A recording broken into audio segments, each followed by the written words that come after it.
जय हिंद दोस्तों। आज हम आप लोगों के लिए एक नई टॉपिक लेके आए हैं जिसका नाम है विलयनों के असंख्य गुणधर्म। इसका नाम है कि विलयनों के असंख्य गुणधर्म। असंख्य गुणधर्म क्या होता है? ऐसा गुण जो किसी विलयन के लिए या फिर उसके आयतन के लिए जो विलेय पदार्थ मिलाया जाता है उसके कणों पर डिपेंड करता है। विलयनों का वह गुण जो विलेय पदार्थ के विलयन में उपस्थित विलेय पदार्थ के कणों पर डिपेंड करता है, कणों पर निर्भर होता है। उस गुण को हम क्या कहते हैं? असंख्य गुणधर्म। क्या कहते हैं? असंख्य गुणधर्म। तो विलयनों के असंख्य गुणधर्म, विलयनों के असंख्य गुणधर्म, विलयनों के असंख्य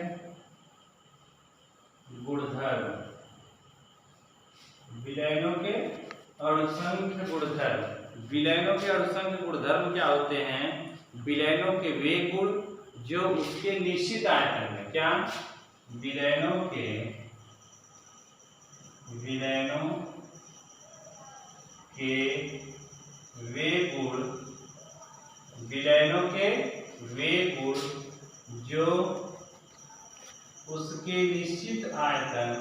जो उसके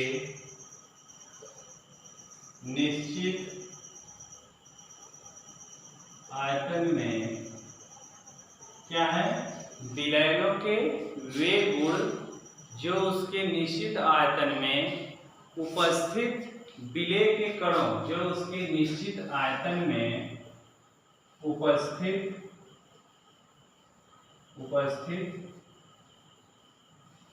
विलेय के, जो उसके निश्चित आयतन में उपस्थित विलेय के कणों, एक कण क्या है? जैसे अणु हो गया, परमाणु हो गया या फिर आयन हो गया। तो कण क्या होंगे? अणु, परमाणु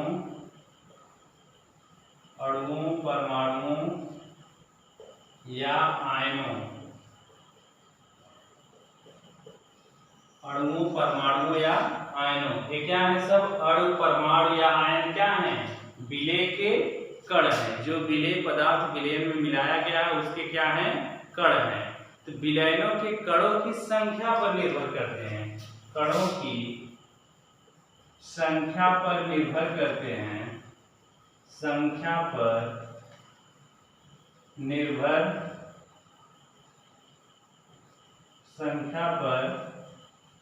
निर्भर करते हैं।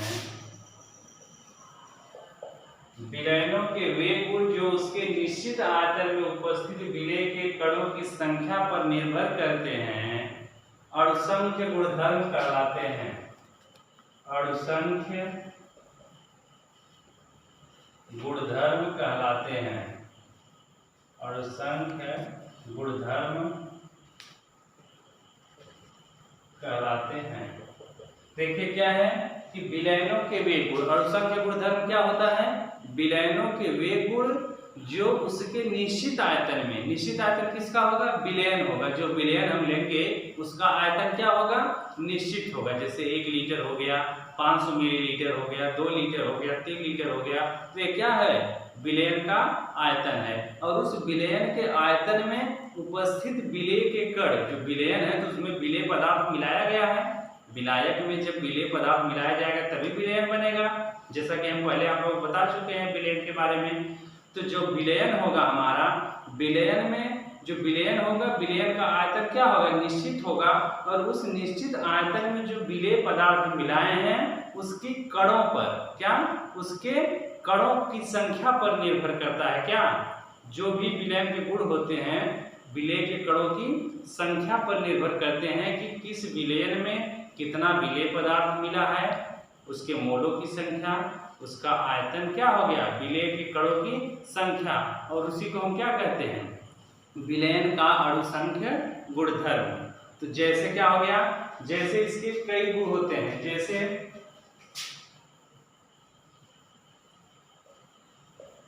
पहला हो गया, पहला इसका गुण जो हो गया वाष्प दाब का आपेक्षिक अवनमन। पहला गुण क्या है, वाष्प दाब का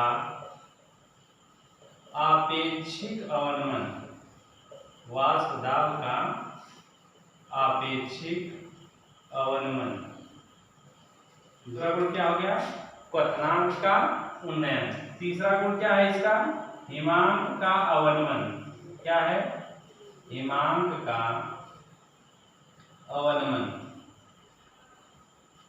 और चौथा इसका क्या है, तीसरा गुण क्या हो गया, हिमांक का अवनमन। और चौथा गुण इसका जो है वह क्या है, विलयन का परासरण दाब। चौथा गुण क्या है, विलयन का परासरण दाब। विलयन का परासरण दाब ये क्या है, विलयन के असंख्य गुणधर्म है। कौन कौन से गुणधर्म है विलयन के, वाष्प दाब का आपेक्षिक अवनमन, क्वथनांक का उन्नयन, हिमांक का अवनमन और विलयन का परासरण दाब। यह क्या है, विलयन के असंख्य गुणधर्म है। यह सब जो विलयन के गुण होते हैं वे विलेय पदार्थ के कणों की संख्या पर निर्भर करते हैं, इसलिए इसको हम क्या कहते हैं, विलयन के असंख्य गुणधर्म। पहला जैसे है वाष्प दाब का आपेक्षिक अवनमन, इसमें हम क्या करेंगे, एक एक के बारे में हम डीपली पढ़ेंगे कि वाष्प दाब का आपेक्षिक अवनमन क्या होता है, क्वथनांक का उन्नयन क्या होता है, या फिर हिमांक जो है हिमांक का अवनमन क्या होता है, और विलयन का परासरण दाब होता है। तो एक एक पॉइंट के बारे में हम डीपली पढ़ेंगे। इस वीडियो में आप लोगों को वाष्प दाब का आपेक्षिक अवनमन और क्वथनांक का उन्नयन हम बताने जा रहे हैं। इसके बाद जो दो आप लोगों का बचेगा, हिमांक का अवनमन और विलयन का परासरण दाब, यह आपको अगले वीडियो में हम देंगे। तो आइए हम देखते हैं वाष्प दाब का आपेक्षिक अवनमन क्या होता है। वाष्प दाब का आपेक्षिक अवनमन, वाष्प दाब का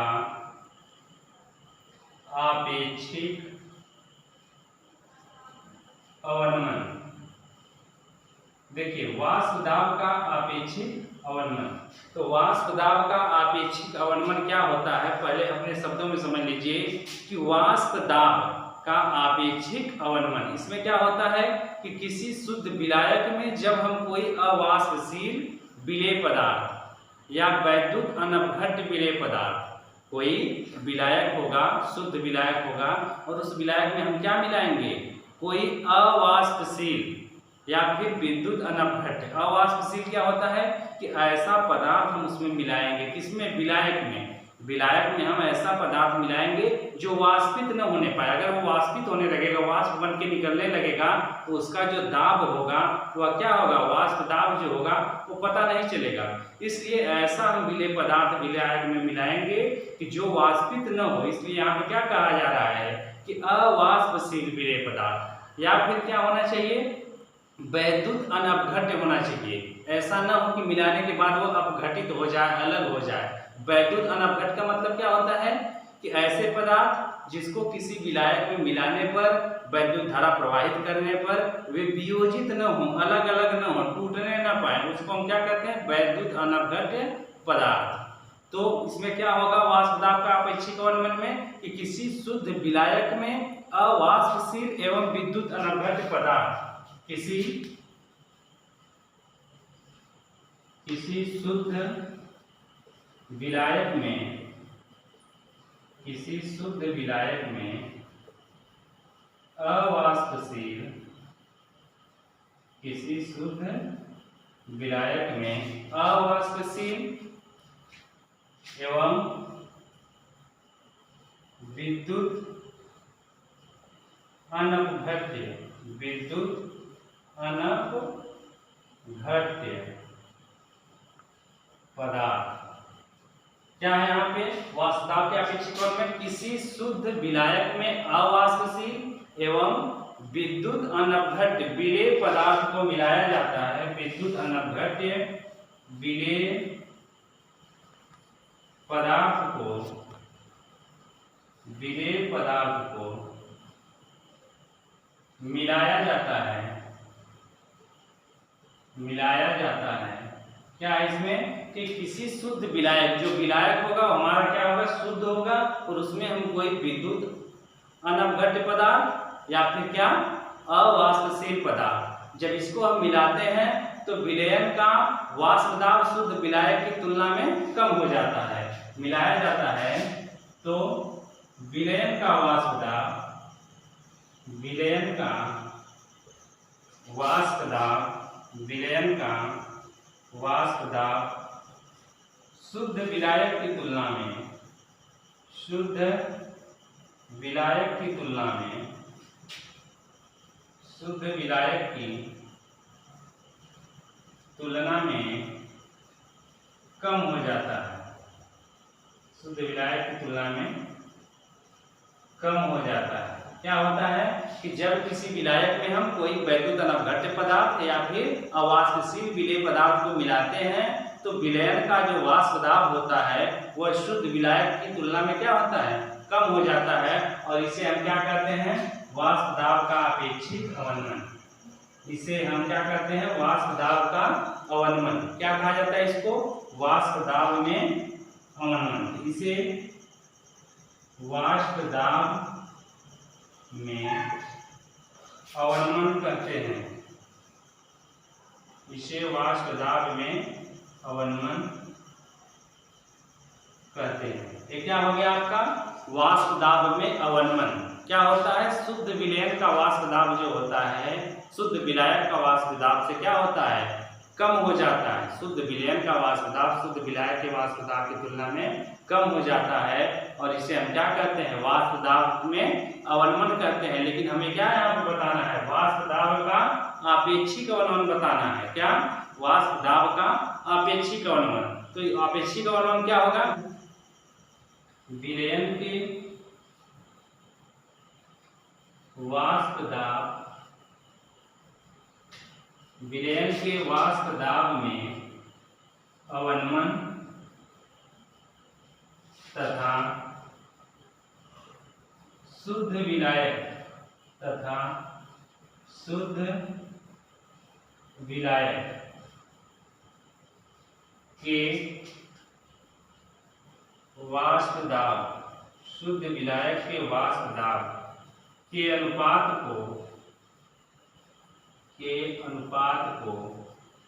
शुद्ध विलायक के वाष्प दाब के अनुपात को वाष्प दाब का आपेक्षिक अवनमन कहते हैं। आपेक्षिक अवनमन कहते हैं, वाष्प दाब का आपेक्षिक अवनमन कहते हैं।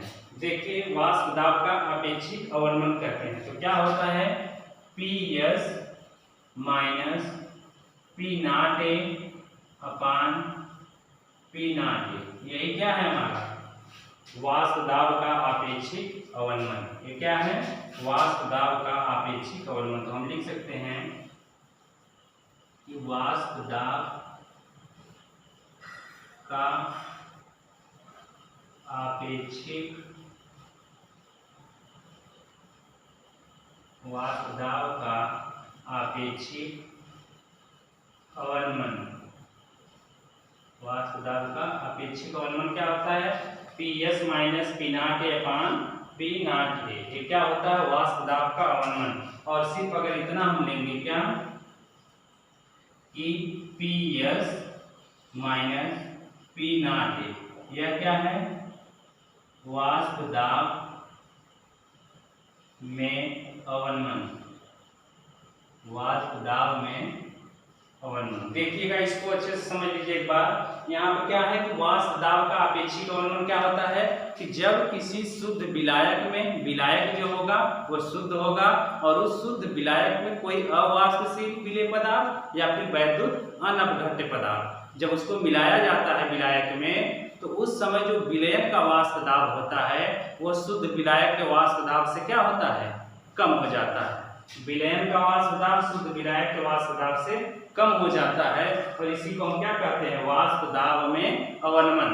और वाष्प दाब का अपेक्षिक अवनमन क्या होता है कि वाष्प दाब, विलयन के वाष्प दाब में अवनमन तथा शुद्ध विलायक के वाष्प दाब। ये क्या हो गया, PS माइनस P नॉट है।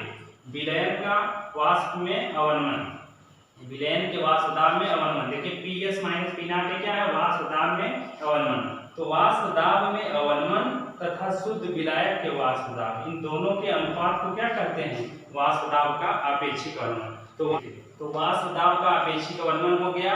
दूसरा हम बताने जा रहे हैं आप लोगों को क्वथनांक का उन्नयन। क्या, क्वथनांक का उन्नयन। क्वथनांक का उन्नयन किसे कहते हैं, क्या, क्वथनांक का उन्नयन। तो क्वथनांक का उन्नयन कहने का मतलब कि ऐसी कौन सी स्थिति आएगी विलयन के लिए कि जिसमें उसका क्वथनांक क्या होगा, उन्नयन मतलब बढ़ जाना, क्वथनांक बढ़ जाएगा। ऐसी कौन सी स्थिति आएगी कि उसका क्वथनांक क्या होगा, बढ़ जाएगा। तो आइए देखते हैं क्वथनांक का उन्नयन क्या होता है। दूसरा क्या है, क्वथनांक का उन्नयन। क्वथनांक का उन्नयन, क्वथनांक का उन्नयन क्या होता है कि जब किसी विलायक में, क्या, जब किसी विलायक में कोई विलेय पदार्थ मिलाया जाता है, किसी विलायक में, किसी विलायक में कोई विलेय पदार्थ, कोई विलेय पदार्थ मिलाने पर, किसी विलायक में कोई विलेय पदार्थ मिलाने पर विलायक का क्वथनांक बढ़ जाने की प्रक्रिया, मिलाने पर विलायक के क्वथनांक, विलायक के क्वथनांक बढ़ जाने की प्रक्रिया, बढ़ जाने की प्रक्रिया क्या कहलाती है, बढ़ जाने की प्रक्रिया क्वथनांक का उन्नयन कहलाती है। बढ़ जाने की प्रक्रिया क्वथनांक का उन्नयन, क्वथनांक का उन्नयन कहलाती है, क्वथनांक का उन्नयन कहलाती है। जैसे जल में नमक मिलाने पर, जैसे क्या हो जाएगा, एग्जाम्पल के तौर पर, जैसे जल में नमक मिलाने पर, जल में नमक मिलाने पर जल का क्वथनांक, जल का क्वथनांक, जल में नमक मिलाने पर जल का क्वथनांक 100 डिग्री सेल्सियस से बढ़कर लगभग 110 डिग्री सेल्सियस हो जाता है, 110 डिग्री सेल्सियस हो जाता है। देखिए क्वथनांक में उन्नयन क्या होता है, उन्नयन मीन्स होता है बढ़ना, क्वथनांक मतलब वह ताप जिस पर कोई द्रव क्या हो, उबलना चालू हो जाए या वाष्प में बदलना चालू हो जाए, उसी को हम क्या कहते हैं, क्वथनांक कहते हैं। उन्नयन मीन्स होता है बढ़ना। तो क्वथनांक में उन्नयन क्या होगा, क्वथनांक मतलब कि वह ताप जिस पर कोई द्रव क्या हो, उबलने लगे। तो उस ताप में वृद्धि कब होगी, जब किसी विलायक में कोई विलेय पदार्थ मिलाया जाता है, और जब विलेय पदार्थ को हम मिला देते हैं विलायक में, तो उस विलयन का क्वथनांक क्या होता है, विलायक का क्वथनांक बढ़ जाता है। और इसी प्रक्रिया को हम क्या कहते हैं, क्वथनांक का उन्नयन। कहने का मतलब देखिए एग्जाम्पल के तौर पे कि जल है, तो जल का क्वथनांक क्या होता है, 100 डिग्री सेल्सियस। 100 डिग्री टेम्परेचर पर क्या होता है, जो जल होता है वह उबलना चालू हो जाता है, उबलने लगता है। लेकिन जब उसमें विलेय पदार्थ क्या, नमक मिला दिया जाएगा, तो नमक मिलाने के बाद जो जल 100 डिग्री सेल्सियस पर उबल रहा था, वह उसका ताप क्या हो जाएगा, 110 डिग्री सेल्सियस। जो 100 डिग्री सेल्सियस पर पानी उबलने लगता है, जब उसमें हम विलेय पदार्थ नमक मिला देंगे तो उसका क्वथनांक बढ़ जाएगा, 100 डिग्री सेल्सियस से 110 डिग्री सेल्सियस हो जाएगा।